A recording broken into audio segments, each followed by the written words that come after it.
네, 반갑습니다, 여러분. 흔들어줘야 되나요?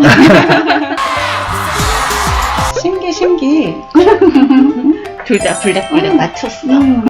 근데 제가 초록색을 안 입고 왔다고 되게 실망하셔서 자기가 크리스마스 분위기 내려고 빨간 거, 내가 초록 이렇게. 과연 그러면 우리가 미국에서 아메리칸 드림이라고 하는 걸 어디서 찾아야 하지? 지금 상황이랑도 굉장히 비슷하다고 느끼지 않으세요? 그러면 결국 주식은 나락으로 떨어질 것이다. 아니죠. 안녕하십니까, 아독방이고요. 저희 예고드렸던 대로 오늘은 행복의 나락을 통해서 본 피츠제럴드 작가와 작품들에 대해서 얘기를 한번 해보겠습니다. 제 옆에는 그래서 피츠제럴드 전문가 두 분을 지금 모셨는데 앞에 보이는 행복의 나락 이 책을 번역하신 조이스 박 선생님이십니다. 안녕하세요. 반갑습니다. 그리고 행복의 나락을 발행하시고 출간하신 출판사 녹색광선 박소정 대표님이십니다. 네, 반갑습니다, 여러분. 흔들어줘야 되나요? 책이 인기가 많았을 때 네. 제가 못 느껴본 기분이거든요. 어떠신지 한번 들어보고 싶은데. 근데 뭐 이 책만 많았던 게 아니라 항상 인기가 많았기 때문에 저희 책은. 이거 감안하시고 들어주세요. 대표님이 항상 이렇거든요. 이 책의 경우에는 뭐 만 5개월 정도 됐는데요. 반응이 빠르게 온 편인 것 같아요. 그래서 1년 안에 만 부는 찍지 않을까? 이렇게 생각하고 있어요. 여자님은 어떠세요? 녹색광선 자체가 쌓아온 브랜드 파워가 있어서 네. 그 5번째 책을 내니까 네. 튀어가는 느낌? 그래서 그런 점에서 되게 좋았고요. 평평해지겠다 하는 시점쯤에 한 번 또 이렇게 대량 구매가 한 번 있었어요. 클럽에서 이제 2100%를 한 번 확 사가면서 이런 곡선을, 상승 곡선을 또 한 번 보는구나 해서. 네. 클럽에서 2100부나 네네. 만 명 정도 되나요, 회원이? 네, 회원이 근데 점점 늘어나고 있을 거예요. 네. 요새 북클럽 파워가 장난이 아니더라고요. 사재기 하시는 건 아니죠? 사재기 할 만큼 돈이 많았으면 좋겠네요. 이건 너무한 거 아니냐고. 녹색광선 하면 표지들도 다 이 비슷한 뭐라고 하죠, 이 재질을? 패브릭 재질? 네. 패브릭 패브릭 재질에 양장고.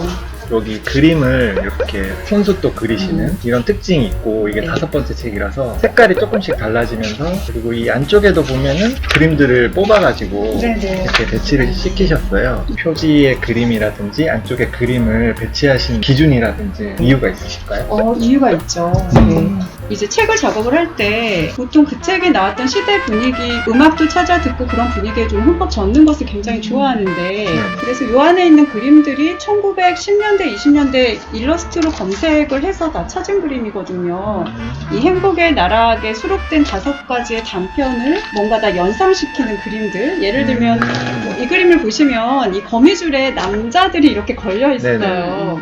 붉은 머리 마녀를 조금 연상했고, 맨디의 그림 같은 경우는 록산이 배우였으니까 네네. 뭔가 배우 때 활동하던 제프리와 같이 찍었던 그런 느낌이 드는 거예요. 순전히 제 이제 주관적인 느낌으로 골랐고, 이 표지도 이렇게 눈을 가리고 있다는 건 어쨌든 미래는 한 치 앞도 알 수 없다는 걸 좀 은유적으로 보여주고 싶었어요. 피츠제럴드에 대해서 좀 알아가야 되는데, 보통은 위대한 개츠비, 밤은 부드러워 까지 많이 알고, 피츠제럴드는 어떤 사람일까요? 일단 겨울 꿈에 나와 있는 네네. 주인공하고 가장 덱스터랑 네네. 어떻게 보면 되게 많이 비슷한 면이 있죠. 지방 출신의 성공을 향해서 달려가면서 이 당시에 딱 어떤 일이 생기냐면 부의 대상인 여성과 물질적인 성공의 의미가 결합되기 시작해요. 그러니까 시대의 정신을 너무나 잘 나타내는 소설가라서 사실 굉장히 의의가 있는 거거든요. 위대한 개츠비를 보면 사람들이 이거 왜 좋지? 막 이런 얘기들 많이 하잖아요, 사실은요. 네. 근데 이제 이 작품성 자체도 이제 물론 여러 가지 뜻이 있지만 피츠제럴드가 무엇보다도 그 시대의 정신을 가장 잘 담아낸 작가가 아닌가, 이래서 높이 평가받는 부분이 있는 것 같아요. 피츠제럴드가 많이 활동한 시대를 재즈 시대, 네. 재즈 에이지라고 하는데, 재즈 에이지에 대해서도 약간만 설명해 주신다면. 1차 세계대전 직후에 물질적인 어떤 부흥이 막 일어나던 시기인데, 미국 같은 경우에는 원래 유럽에서 살지 못하는 사람들이 그렇죠, 미국에서 새 미국에서. 삶을 살기 위해서 이민 오는 땅이었잖아요. 재즈 에이지가 시작되기 직전에 프론티어가 닫혔다라고 하는 위기의식이 있었어요. 내가 유럽에서 실패하면 미국으로 가는데 내가 내가 미국 동부에서 실패하면 서부로 가는데 네. 프론티어가 닫혔다라는 위기의식과 또 세계대전에서 승리하면서 물질주의가 막 흥행하고 있는데 그런 사람들의 정신은 헤매기 시작할 거 아니에요. 과연 그러면 우리가 아메리칸 드림이라고 하는데 어디서 찾아야지? 이런 위기의식이 생겼던 거예요. 그때가 제이즈 에이지예요.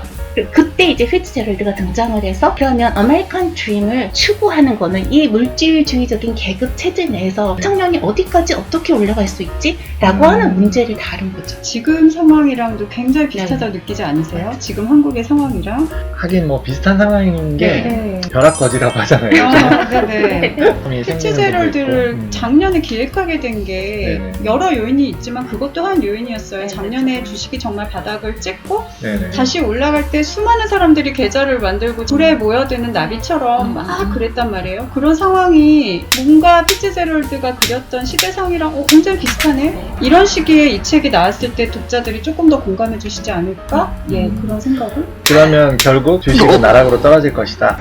살려는 드릴게. 근데 이제 피츠제럴드를 별로 안 좋아하시는 분들 성향을 보면 여기 어떤 교훈이 있냐, 내가 읽어서 얻는 게 뭐냐, 이런 분들이 많거든요. 저의 생각은 인생은 정말 뜻대로 안 된다는 거를 피츠제럴드의 단만큼 잘 우리한테 알려주는 이야기들 많지 않을 것 같아요. 그리고 대체로 우리가 좋은 문학이라고 평가하는 것들이 삶은 정말 방향대로 안 흘러간다는 거를 보여주고 우리가 인간에 대한 스펙트럼을 이만큼 갖고 있던 걸 이렇게 넓혀줄 수 있는 게 좋은 문학의 역할이라고 생각하거든요. 정말 인간에 대한 조금 더 깊은 이해, 이상한 인간에 대해서도 조금 더 이해할 수 있게 만들어주는 거 뭐 그런 게 아닐까요?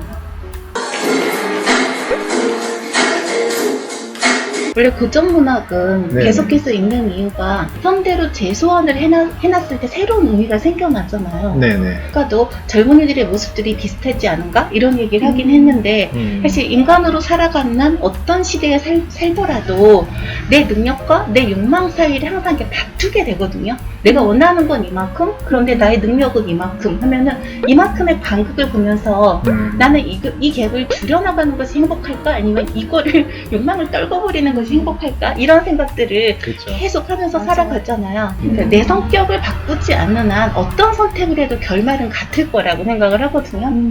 그럴 때 나는 어떤 선택을 할 것인가가 중요한 게 아니라 나는 어떤 인간으로 되어가는가? 이게 더 중요한 게 아닐까? 그리고 정말 20대 초반에 독자들이 이걸 읽었을 때 그리 공감 못 하실 수도 있어요. 뭔가 그렇게 올바르지 않은 인물들이 나와서 별로 올바른 행동을 하지 않는 거에 대해서 마음에 안 든다는 독자분들도 계셨어요. 그렇죠. 근데 아마 40살 되고 50살 돼서 선전수전 겪고 이거를 딱 읽었을 때 정말 다가오는 느낌이 다를 것이고 이 책은 특별히 더 그런 책일 거라고 생각이 좀 들기는 해요. 너무 쓰라린 정말 좌절이나 이런 걸 맛본 주인공들이 많이 그쵸. 나오니까요. 마지막으로 그럼 그거 한번 여쭤볼까요? 피츠제럴드 단편 중에 이걸 나는 최고로 친다. 저는 뭐 겨울 꿈을 꼽고 싶네요. 덱스터라는 인물과 주디 존스라는 캐릭터에 대해서는 되게 마음에 안 드실 수 있어요. 근데 문학이 도덕적이고 정치적인 올바름만 추구하는 캐릭터만 나온다면 얼마나 재미가 없을까요? 그쵸. 네. 오히려 반면교사 할 수 있다고 생각을 또 해주셨으면 좋겠고 그런 속물적인 모습이 훨씬 더 현실적이라고 저는 생각을 했고 어쨌든 피츠제럴드의 생각들이 압축적으로 그리고 되게 시작 묘사도 그 골프장에서의 묘사도 아름답고 겨울 꿈이라는 제목 자체도 너무 아름답지 않아요? 네. 되게 아름다운 문장들이 많아서 네, 하나만 읽어야 된다면 그래도 겨울 꿈을 말씀드리고 싶네요. 저는 행복의 나라. 저는 이제 삶을 대하는 태도, 영어를 써서 죄송합니다. 그런데 이제 많은 쿨러브빈이 있잖아요. 그럴 수도 있었는데 그러지 않은 일들이 굉장히 많잖아요. 그렇지 않나요? 그렇죠. 그래서 내가 저기서 다른 선택을 했더라면 이런 것들이 어느 정도 이제 살고 나면 생기는데 그 모든 쿨러브빈에 대해서 내가 기어코 여기 있어도 손을 뻗어서 지금 내 것으로 만든다고 해서 그때와 달라질까? 그냥 놓아버리고 그쵸? 요만큼에서 거리를 두고 보는 게 훨씬 더 아름답지 않을까? 네. 이런 생각을 자꾸 하게 만들어요. 네. 저희가 라이브는 풀로는 못 올리겠지만 편집해서 또 올릴 거니까 오늘 못 네. 보신 분들은 또 한번 보시고 행복의 나락을 꼭 읽어보셨으면 좋겠어요. 약간 미국 작가이면서 미국을 대표하는 작가이면서 그때 1920년대 그때 시대를 정말 잘 표현하고 탁월한 관찰력과 하나하나 섬세하게 짚는 그 문장들을 한번 보시면 되게 색다른 재미를 느끼실 수 있을 거예요.